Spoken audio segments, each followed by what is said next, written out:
Hi, this is Joliet Mayor Bob Odekirk. I'm giving a monthly update that we put on the city website. Thank you for tuning in. Number of things we want to talk about. I'll start with the bad first, and then there's a lot of good stuff going on. But been asked a lot recently about the Jefferson Street Bridge. We were told as recently as a month ago that it would be open by the end of October. We received notice last week they now are targeting the Thanksgiving as the date to reopen the bridge. I wasn't given a really good reason for the delay or again, why it's taken so long overall. We've heard different things, but we're shooting for Thanksgiving. That's what we've been told. We'll see if the state can meet that deadline. So with that out of the way, let me go over some of the good things that have happened in Joliet. Number one, we had a meeting on October 26th, a new group that was created by the Joliet Chamber of Commerce for all the different restaurants without the Joliet area. It was a very productive meeting. A lot of people, of course, that all of us know from facilities that we all know in Joliet were there. It's good, I think, to work as a group, especially with what happened during COVID to a lot of those businesses, not only locally, but all over. But I want to thank the Chamber for putting that together. It was good to see so many of those people in the same room, have the same interest, and certainly looking forward to working with them moving forward. If you've been downtown and all around the Rialto, you'll see for a couple blocks are filled up the Big Leap filming in downtown Joliet. Certainly want to thank them and thank our staff and the businesses in the area that have helped accommodate those groups. Even with COVID, it's great to see so many people back downtown. It certainly helps the downtown businesses to have a couple hundred people every day just down there to work for the Big Leap film. And it's good for our city and good for the Rialto to show off part of what we have here in Joliet. So thank you to them. I would encourage people to visit the Joliet website, visitjoliet.com. It's tourism, a tourism site focused for Joliet, but it also lists all the restaurants, entertainment venues, outdoor recreation events, different things that happen in the city, even for local residents. It's a good point of contact, and it's always updated, so it gives you a good idea of what's happened in our city in a timely fashion. Again, that was www.visitjoliet.com. As far as new projects, there's a couple new ones that I didn't talk about last month when we did this. 1420 West Jefferson, that was the former Aaron's Furniture. That building has been purchased, it's being renovated. It's been vacant for a long time. That area of Jefferson Street definitely needs a shot in the arm. I think local residents know that. So it's great to see reinvestment in that building, it being rehabbed, again, private investment going into that building. So I'm really anxious to see what comes out of there, but I do want to thank John Bays again for his investment, not only on 1420 West Jefferson, but throughout our city. Midwest Orthopedics at Rush is going to open a new location at 963 Infantry Drive. Again, I want to welcome Midwest Orthopedics. Great to see them in Joliet. And again, great to see private investment in our city as opposed to the public dollars being invested like we have with the roads and the infrastructure. It's great to see private investment continue throughout our city. Quick city council update. Compliments to City Manager Jim Caparelli and our staff. We have negotiated contracts, new bargaining agreements with the police department, with the fire department union. He's currently negotiating, should have wrapped up in short order, new contracts for our public works employees and for the fire department supervisors.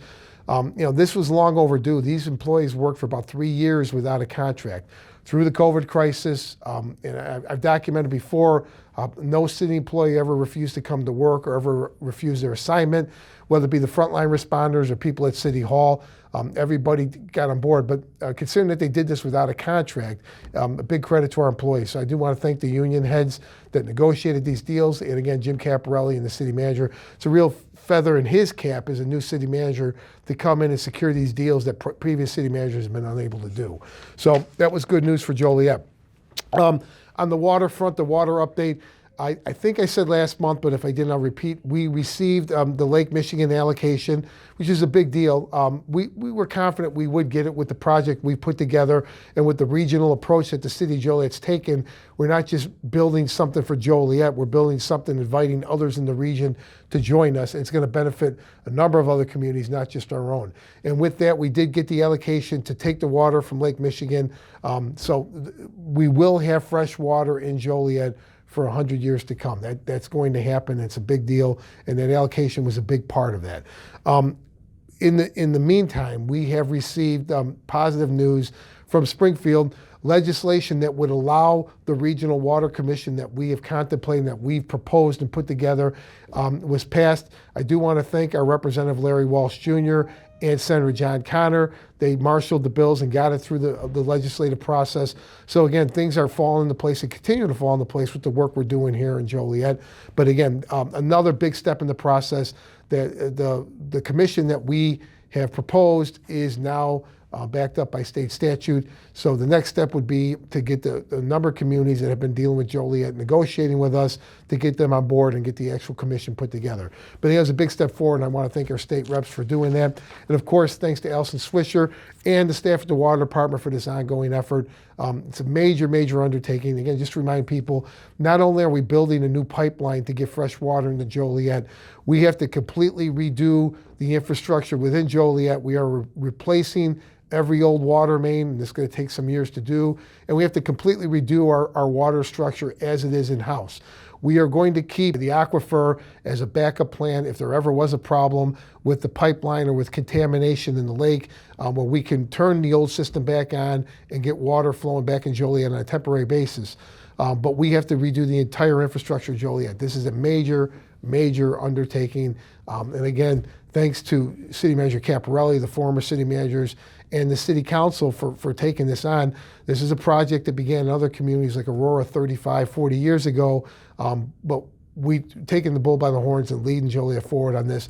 It's a great undertaking. Again, thanks to Alison Swisher and the people in the Water Department that are on the ground doing this every day. Finally, I just want to give a quick calendar of events that's coming up. It's an exciting time. The Rialto is back open. And certainly the holiday events that they have planned are significant. So if I can read them off real quick. This will be available obviously on their website, on the Visit Joliet website they talked about earlier, and we'll also post it on the city website. For the Rialto on November 11th, Swan Lake. November 17th, Brian Culbertson. November 18th, Reels at the Rialto. They're going to play the movie Planes, Trains, and Automobiles. November 19th, the Master Chef Live. Bicentennial Park has events from November 4th to November 7th. Providence Catholic High School is doing the drama play Striking 12. November 6th, the Birdhaven Greenhouse in Pilcher Park is doing Vintage Flea Market. November 12th, Joliet Historical Museum has an indoor concert, Great Moments in Vinyl. They're going to be playing Fleetwood Mac Rumors. They're a great band. I encourage people to check them out. November 13th at the Forge, the Adam Calhoun Pressure Tour. November 18th through 20th at Bicentennial Park, Joliet Catholic Academy, their drama is doing the fall play. November 19th, the Joliet Historical Museum has a craft beer tasting festival. And then the big event that we missed last year that I'm really looking forward to, November 26th, we're going to have the Light Up the Holidays Parade in downtown Joliet. The tree lighting ceremony and the fireworks will be at 5:15. The parade's going to start at 5:30. We are in touch with the North Pole. We can't confirm yet, but I'm fairly certain we're going to get Santa Claus to make an appearance in Joliet at the parade as he traditionally does. Because of COVID, we weren't able to do this last year, and Santa did miss out on Joliet. We had the Send Santa Back to North Pole parade, which he was able to attend. So we're making sure he's going to be here. We'll let our young people know as soon as we can confirm it. But looking forward to that. That's November 26th. It's a great Joliet tradition, a great downtown tradition that we couldn't do last year. We are doing this year, and it's something that we really want people to come out and celebrate. So that's a quick update. I want to thank Jenny and staff here at City Hall for putting this on. And obviously, if there's any issues that you'd like me to address or questions that you have, please email us and let us know. I'd be happy to address it in a future podcast. So thank you again. Stay warm. Happy Thanksgiving. Happy Veterans Day to all our veterans. And I will talk to you soon. Thank you.